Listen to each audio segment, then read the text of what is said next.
This is going to be a series of 3 unconference sessions. Each of the 3 sessions has a topic that was voted on in the past weeks, but this is really a space for us all here to discuss these important topics. This first session, I'm going to hand over to our facilitators today who made a presentation yesterday, which is Miriam and Dako, who may join us, and Hossein as well. Dako is running a little late due to Uban and Esban delays, of course, but welcome everybody.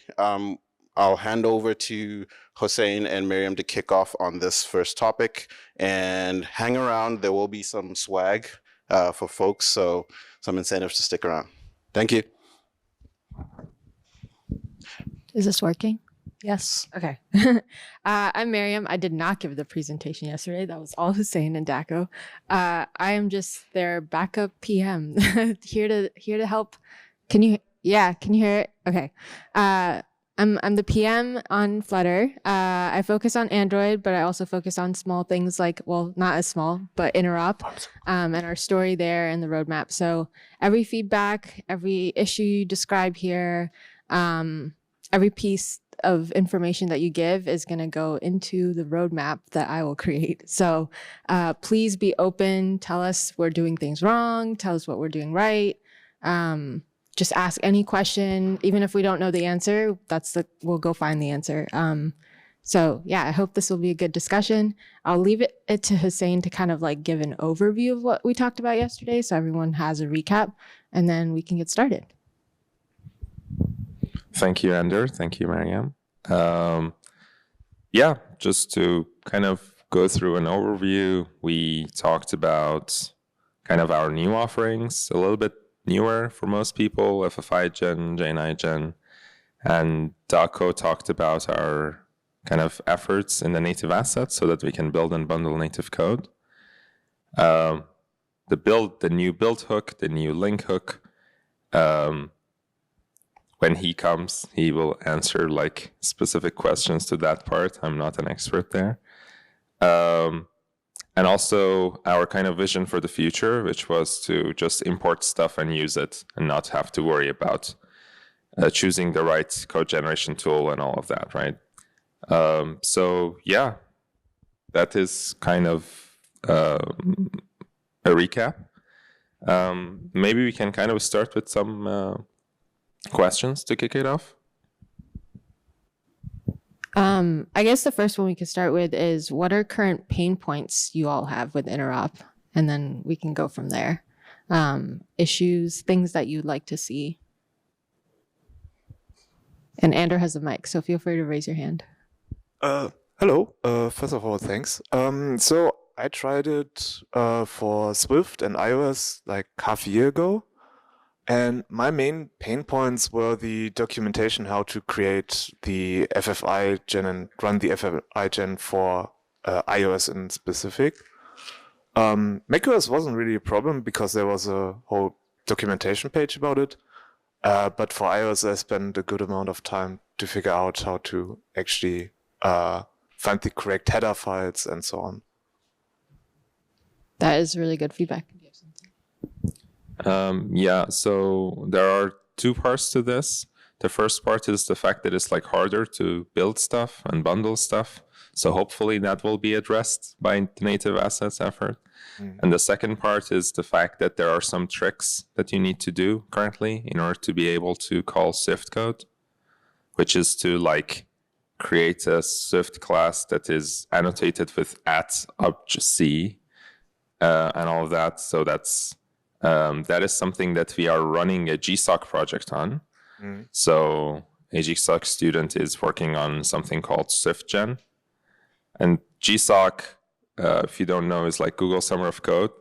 Thanks to this man over there and Dako that are organizing it every year. FFI Gen and J9 Gen were also started as GSOC projects. So students kind of are creating these tools, and then we take it from there. So yeah, SwiftGen hopefully will help in that area. Cool, thanks. Yeah, I'll add that documentation is something we're hoping to get to when we make both FFI-Gen and JNI-Gen are still experimental in a way. We're waiting for native assets to land, but also we want people to try it because that's just how Flutter is. If you remember Flutter Web, we wanted people to try it before we made it stable. So that's a similar thing. So the more of you that try it and file issues, the more we'll feel comfortable flipping the switch to 1.0 and actually providing like solid documentation. Anyone else? And it doesn't have to be just feedback on FFI-Gen or JNI-Gen, just interop in general, plugin development in general, using method channels, pigeon, etc. But Andrew, I think I saw a hand right here. Yeah. So I'm Matej. I'm currently working with Superlist, and we are actually using native assets. We are shipping with native assets. One of the pain points there is that it's still experimental, and in Flutter you can just enable experimental flag, but every time you invoke dark on the package that is using any kind of experiments, you have to specify it as a command line argument. Maybe it would be nice to have something like that config or something similar, so we don't have to read all the CI with the experimental flag. We had a meeting like 2 weeks ago with Martin Kusterman, who's working on the VM, and he was like, let's put the stuff that are already like pretty much figured out of the experimental. So for example, the building part is kind of figured out because we are tinkering about how to link stuff. There are some questions. For example, in JIT, you don't really have like tree shaking information because there is no IoT compiler, right? So do we run link? Do we not run link? Probably we will not run the link.dart at all. So you kind of have some sort of an if statement in your build to have different logic. And the reason for that is probably for like faster hot restart and stuff like that. Anyways, we can kind of talk about that more in detail. But the fact is like the build.dart is pretty much there. So we are trying to move that out of experimental first. So that you don't have to use it for your building tests. That would be great. That would help a lot. Right, we can talk about the link stuff because it's intriguing.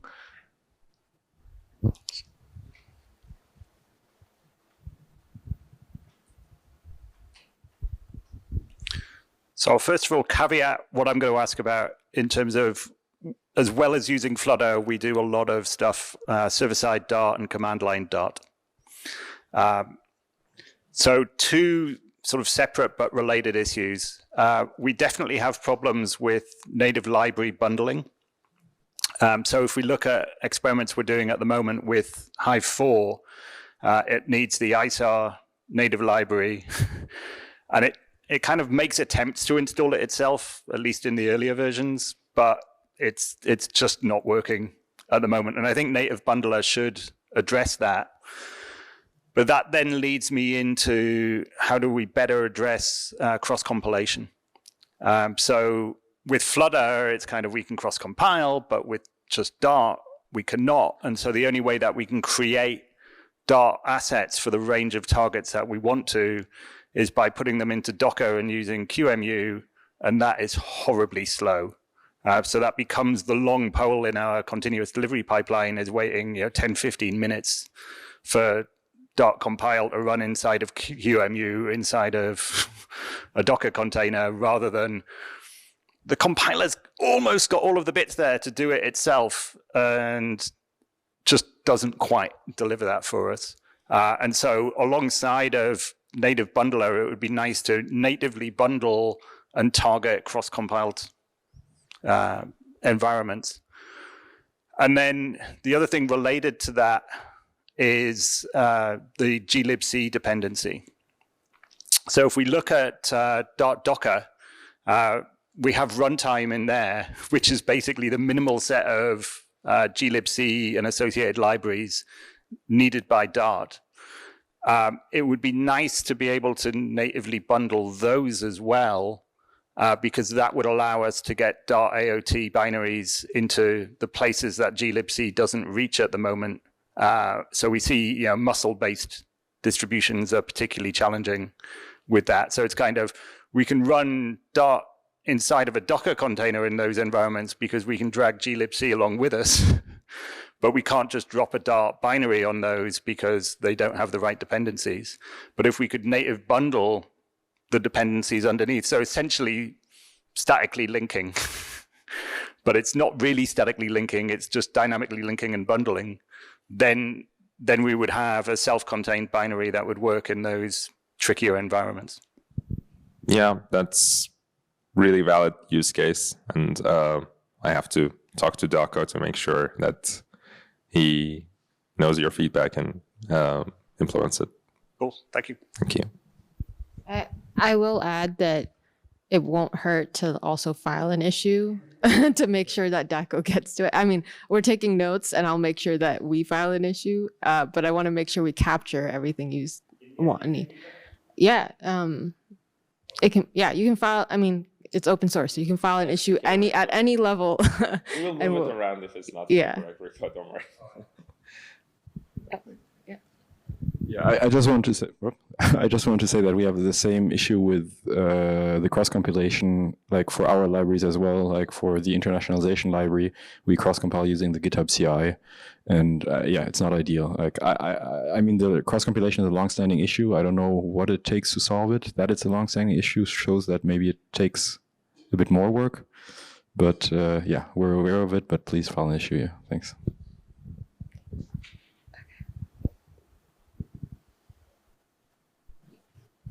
Anyone else? Any complaints? I have a question about Pigeon, and when I'm not misinformed, Pigeon supports the basic method channel and the method channel. Is there any ideas to support event channels in the future? Do you know? I don't know. Yeah. So neither Daco or Hussein or I work on Pigeon. Andrew, do you know? Okay. Yeah. Okay, thank you. Yeah, it's a good question. It's a good question. Okay.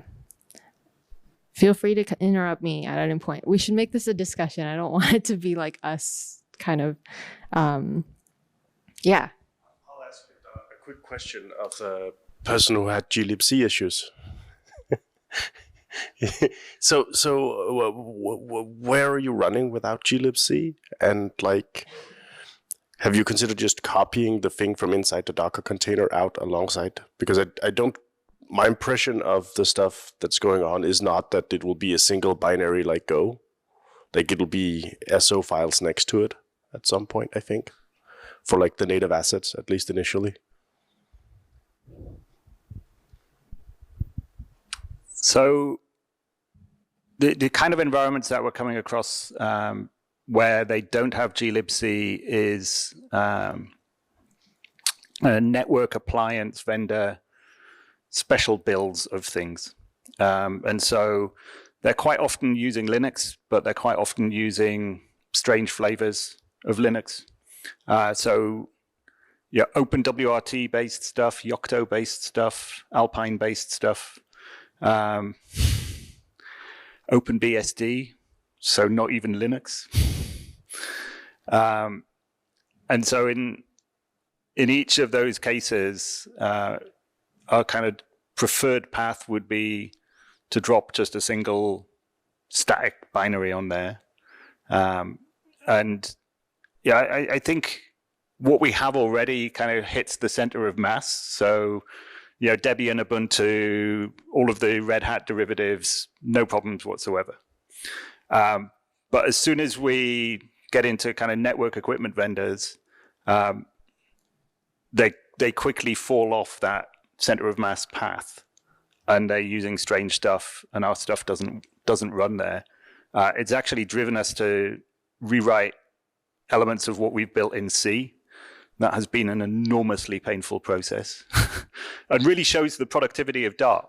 So I saw a thing this week from Google that Rust developers are 2 times as productive as C++, and I'm like, only 2 times? Because I reckon Dart developers are about 10x as productive as C developers. At least, in our case, it's taken us about 10 times as long to rewrite things. We already have a working implementation in Dart. We know exactly what the code should do, but rewriting it in C has been a massive engineering effort. And so if we could get that Dart to run in the places that we can't reach at the moment, we can avoid doing more of that. Question, like follow up to your thing. So you write those things in C, right? How do you link them so that they are working with whatever glibc you're using? How do you link those C parts? So we're using CMake, and we're basically putting the CMake list into the build tool chains for those different environments. So for example, I did OpenWRT last week, and actually wrapping a CMake list into an OpenWRT makefile is super straightforward. And it built me an OpenWRT package that almost but not quite just worked first attempt. Once I'd actually got it to build, which took days, but yeah. So yeah, I find where there is a mature tool chain for some of these more obscure environments, it's generally pretty good at picking up source tarballs and just incorporating the linking of their choices of libraries. We've also, in many cases so far, statically linked our choices of dependencies. So things like embed TLS. We're not going back to the OpenWRT choice of embed TLS. We're taking our choice of embed TLS, and it makes the binary a little bit bigger, but it avoids compatibility problems. But for things like libc, our dependency on libc is negligible, and so we can just take whatever libc is going. Whereas Dart's dependency on libc on GNU libc is pretty substantial, and so it doesn't have that flexibility that we could drop things into different environments unless we're able to bundle glibc. And that's straightforward with containers and problematic without. And maybe the answer is just containers, but if you could help us with that bundling, I think that'd be great. So I'm going to kind of switch topics unless you all wanted to add more. Okay. I didn't realize we kind of set the stage. So I'm curious how many of you are Flutter plugin developers, like you build Flutter plugins. Okay. And then how many build Dart packages? Okay. And both? Nice. Okay. And then how many currently use method channels for most of that? Okay. And Pigeon for most of it? And then FFI? Okay. And then FFI gen or JNI gen? Okay. And then none of the above? All right. Okay. So for those with method channels, I would love to hear from you, because I think one of the things and one of the reasons for this topic is we're trying to see, when we look at our surveys and when we look at feedback or just get feedback anecdotally, it's always method channels is cumbersome, it's hard to use, it's always errors. And so that's kind of where FFI gen and JNI gen sprouted from, to try to make it more simpler to just access native libraries so that you can focus on actually building a plugin around the library versus trying to wrap and spend time wrapping a crazy amount of methods and classes. So yeah, I want to hear, does it sound like you would eventually go use FFI gen, JNI gen? Is it appealing at all? What's missing? Have you tried it? What would make you want to stay with method channels? Yeah, just would love thoughts on that. So, hello. I'm going to fill in some of those blanks on that. I mean, it really just depends on what type of plugin you're trying to build.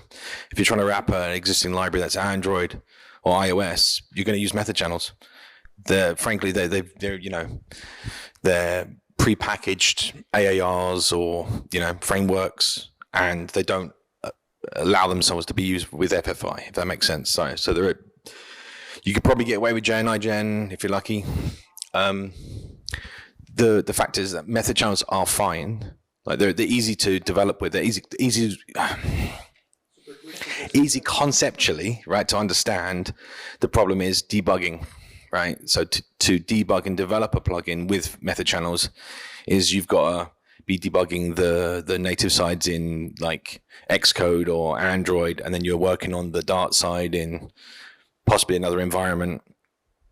And I think that's the problem, trying to cross that divide and understand what's going on. So maybe visualizations or tooling that can monitor what's going on in that traffic to make sure it's all going correctly. That's one thing. Or linting checks, just to make sure that, as was shown in the talk yesterday, that the names and parameters are correct. And I guess that's where Pigeon comes in to a certain degree. But yeah.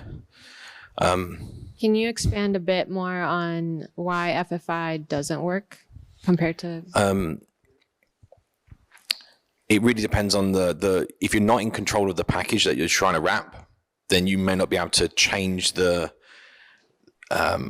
or actually have the details necessary to actually call it using FFI or JNI Gen. So this is like third-party offerings, right? So you might not be the company that's built the original package for Android or iOS. So there's a limited amount of what you can enforce or change on that package, right?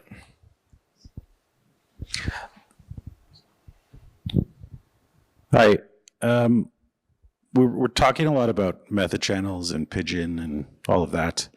And I guess from my point of view, that was all a big mistake. Like we should have the UI thread and the platform thread merged, and you should just be able to make synchronous calls to native APIs. And then like, we don't need Pigeon. We don't need to generate all of this stuff. So I'm curious, like, would that be a better model? Would people prefer to just be able to import code from, say, Java and just call it synchronously? Like, and not deal with Pigeon, not deal with message passing, serialization, et cetera, et cetera? Show of hands. Yeah. Would people prefer this? It's easier. You literally, I mean, method channels to me are not easy. Like, it's a bunch of, you just copy and paste and have a call on the other side. So what Simon has said, like they are super easy just to put one method channel, call it, get the response, get the print in the console log, and it just works. There's no code generation. Mm-hmm. You don't need to dig into the documentation of like FFI or anything like that. Mm-hmm.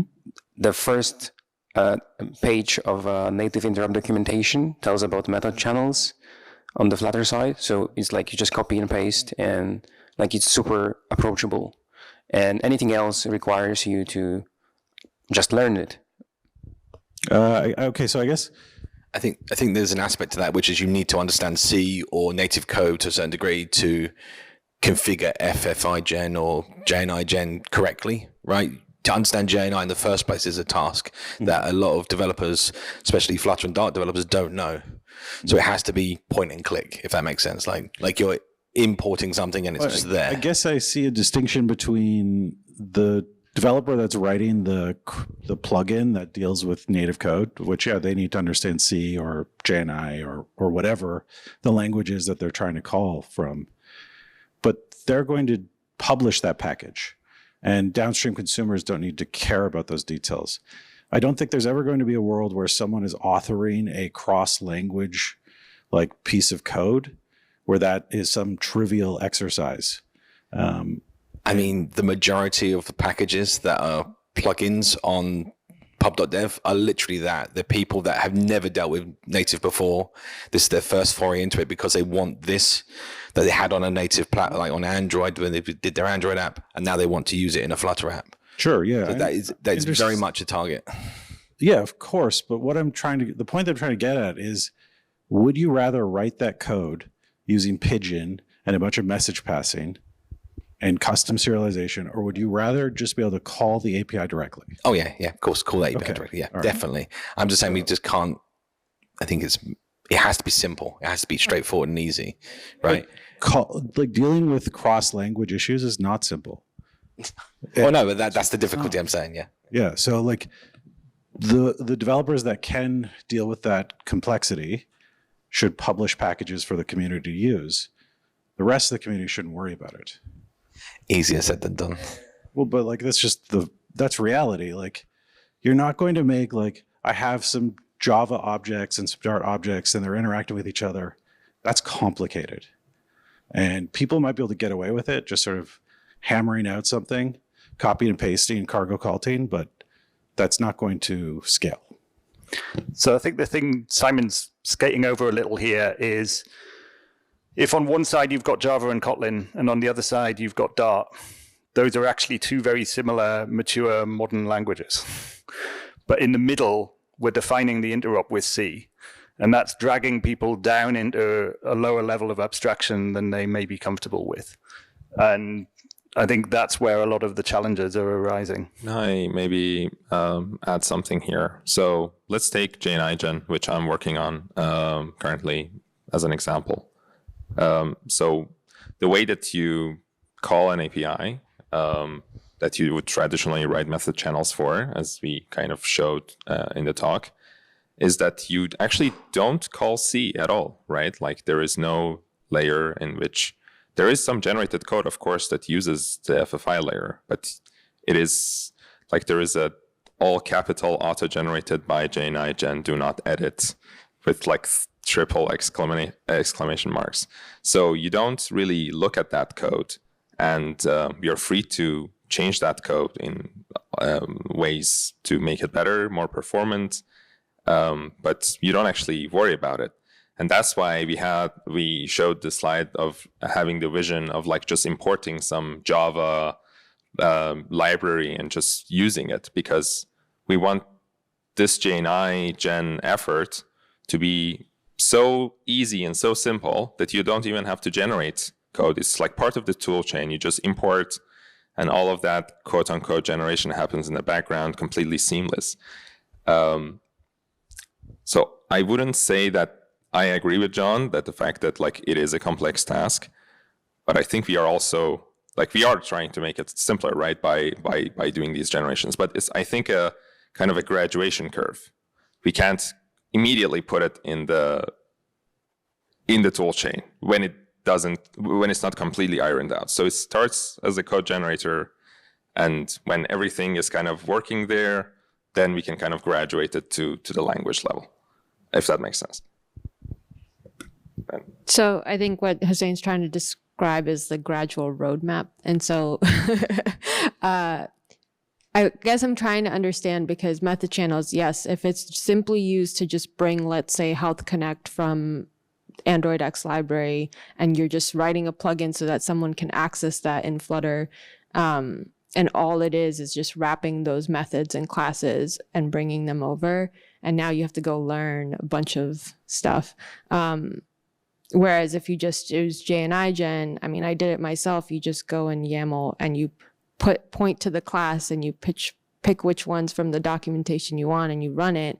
For someone who doesn't usually write C anymore or do all that kind of stuff, like that was brilliant for me. And so I'm trying to understand what pieces of method channels would you miss from that, or what's missing that would get you to just use that as a start. And then eventually we would like to get to a place where you don't even have to write a plugin just to connect to Health Connect or write JNIGen in your YAML file. It just, you import Health Connect and it just works. That's like the next step. But first we want to battle test JNIGen and FFIGen for plugins. And that means you all using it, so that we make sure before we go put it in the tool and use it as our background tool to do that, it actually works.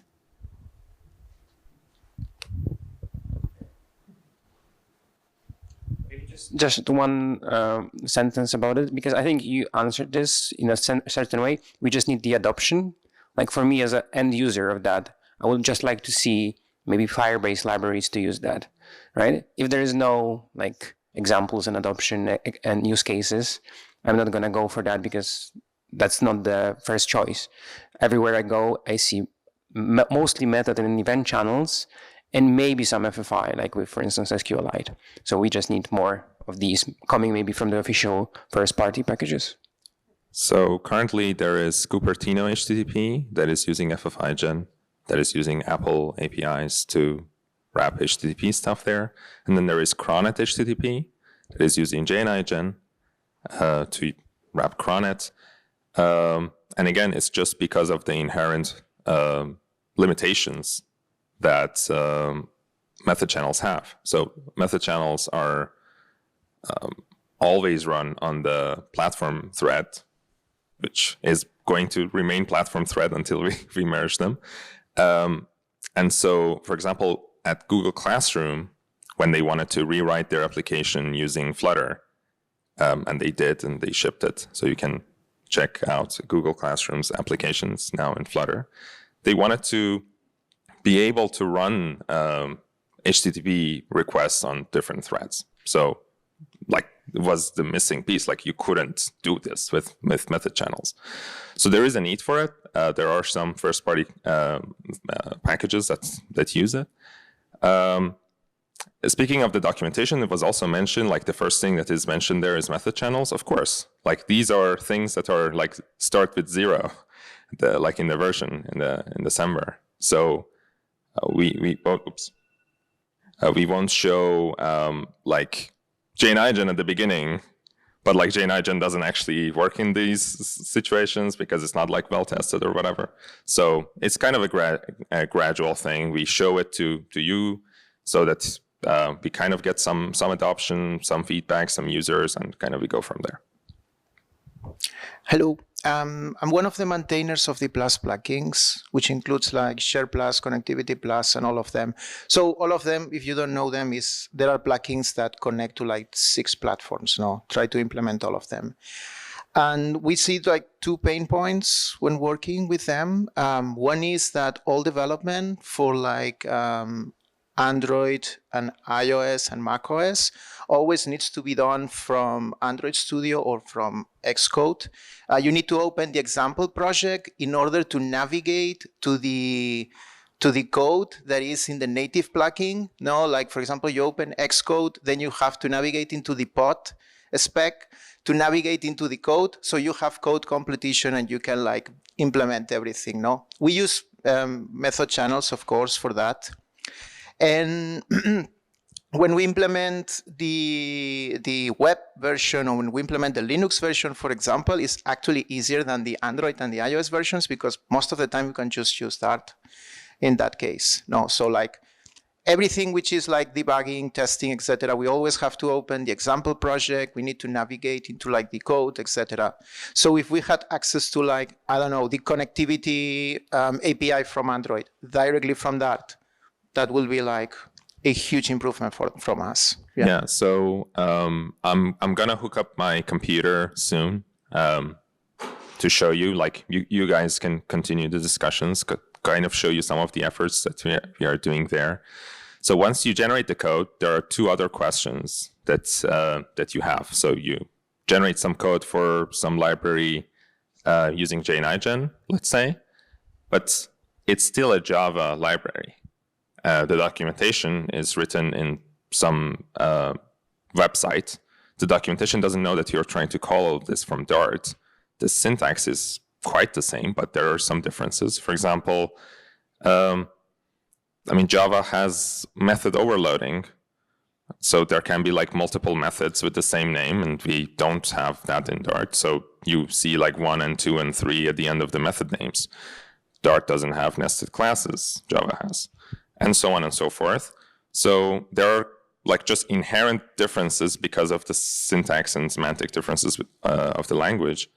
There are ideas here, though. So for example, one thing that I'm currently working on, will be released soon, is that currently if you generate Java Dart bindings from Java code, Java source code, you will see all of the documentation that is in the code. So all of the Java docs will be imported in your Dart code. So when you're calling them, you can see the documentation. So it's somewhat easier.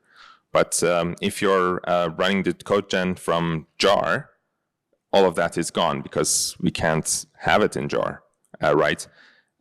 So I'm working on a tool to parse the HTML of JavaDoc to then have that placed for you. So when you're using, say, VS Code or whatnot, if you're like hovering over a method, you will still see it, but it's populated from JavaDoc like HTML.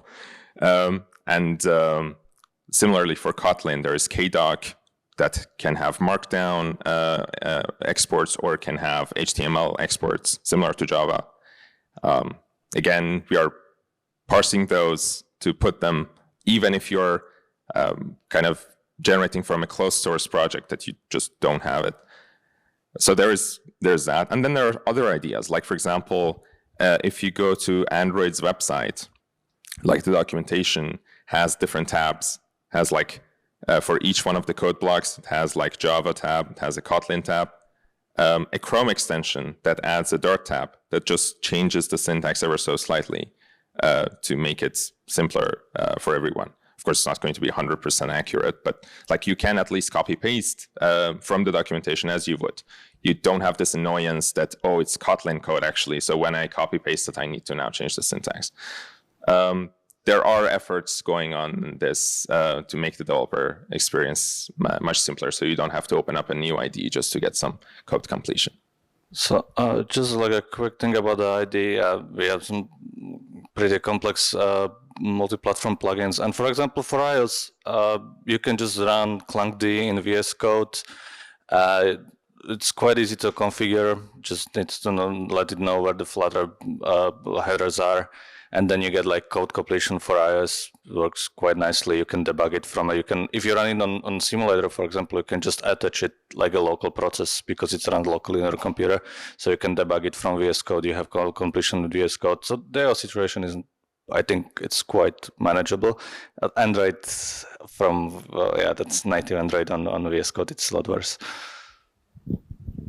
Yeah, I just wanted to reply on like whether you're writing native code or Dart code, right? So when you have this pigeon approach, you need to write all the bridging code in your native code, and you're saying like, okay, I need to be in these other IDEs.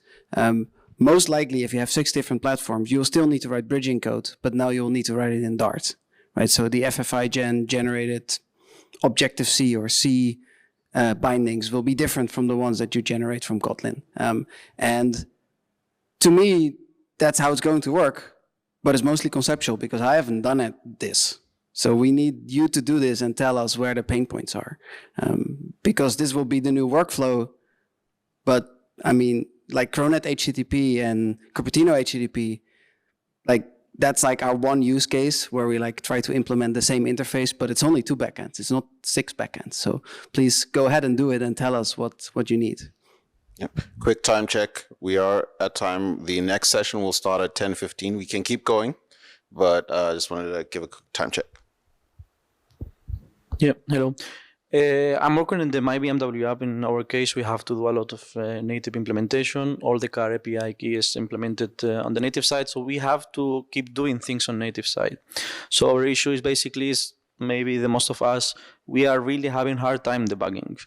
And you mentioned yesterday that we maybe it's a vision to do multi-language debugging. So how far is this in the roadmap? Is it going to be a reality?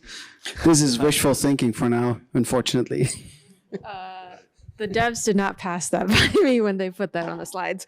It is not yet on the roadmap. It's something that, as John was mentioning, I think multi-threading has to come first. And we have to look at, I mean, these tools have to be built out first for us to even consider like how we would go around debugging with them. It's a problem we know. It's a problem we know that's not just for plugin development, right? It's a problem if you want to do add to app with Flutter. I mean, that's like the biggest pain point. So there are multiple scenarios of why we want to go solve it. do we have an answer or an idea? We have ideas on how we might, but we haven't really started really working. So, but the only reality to be able to do this is do multi-threading? No, I don't think so. I think we're just, Hopefully not. John wants to. Hi, thanks. So I just want to make sure I understand the request here. When you're writing this mixed language code, right? So you've got some Dart code that calls into C or Java, and you're trying to debug it. Yeah, it's basically when we have any issue, we want to debug it. We have to keep doing breakpoints in native side, or no, maybe it's on the Flutter side, so we have to do breakpoints there. So it's basically just about having multi-language debugging. It's only that. Yeah, that's hard. No, there is no language out there that or but tools yesterday out they there. mentioned it, so my only question see. was, is this on the No, roadmap? that's a pipe dream. That's Okay. It's no, like this is what I was getting at before. We can do the things that we're doing to make it really easy to import some Dart automatically generated Dart code that calls into native APIs. And we're going to make that so easy that people are going to get themselves into trouble, because once you actually need to debug this, you actually have to be really, like, the skill level upgrade required to debug cross-language things is high. And we're not going to lower that bar, which is why there are going to be some developers who fuck with this shit and other developers that just import pub packages that hide all of this from them. But we are not, like, touching on the Java Dart thing. It's two separate GCs where you can have cycles, where you can have a Dart object that's holding a Java object, which is holding a Dart object. And there's no APIs for us to coordinate or synchronize with the Android garbage collector, which means we're unfortunately going to have to push this complexity down on people who are writing this code, because you will have to be careful about it and you'll have to know what you're doing. There are certain areas where we cannot make it so easy that you don't actually need to know what you're doing. And unfortunately, the stuff that Hussein is doing, I mean, it's a good thing. It's going to make it so easy for people to just import Java code and start writing stuff like this that they will get themselves tied up into a knot. And unless they can manage, like, bringing up multiple debuggers and attaching them to the same process and setting breakpoints across a language, and they can manage all of that cognitive complexity, they shouldn't be writing that code. Does that make sense? Makes sense. Okay. I mean, basically, it makes sense, yeah. I just want to add that I think that simple things are good, like message passing and method channel stuff is actually not so bad, because, for example, in Xamarin, you know Xamarin?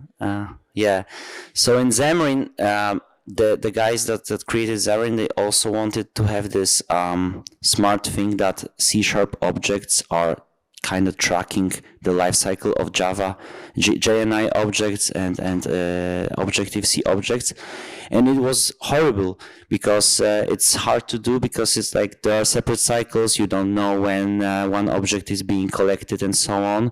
So there were many times, like most issues and crashes that you would see in Crashlytics or any other analytics tool were about the marshalling, that, like, for example, some object was not there, or you tried to invoke some method and it was not there, and stuff like that. And I think this is very, like, very difficult, like much more difficult for the end user to solve if you have some of these, than if you have simple message passing and you have the control on the native side. So I'm not saying, like, it's not about JNI-Gen. JNI-Gen is, like, cool. I mean, if you are trying to be too smart, it's you can end up, like, worse, right?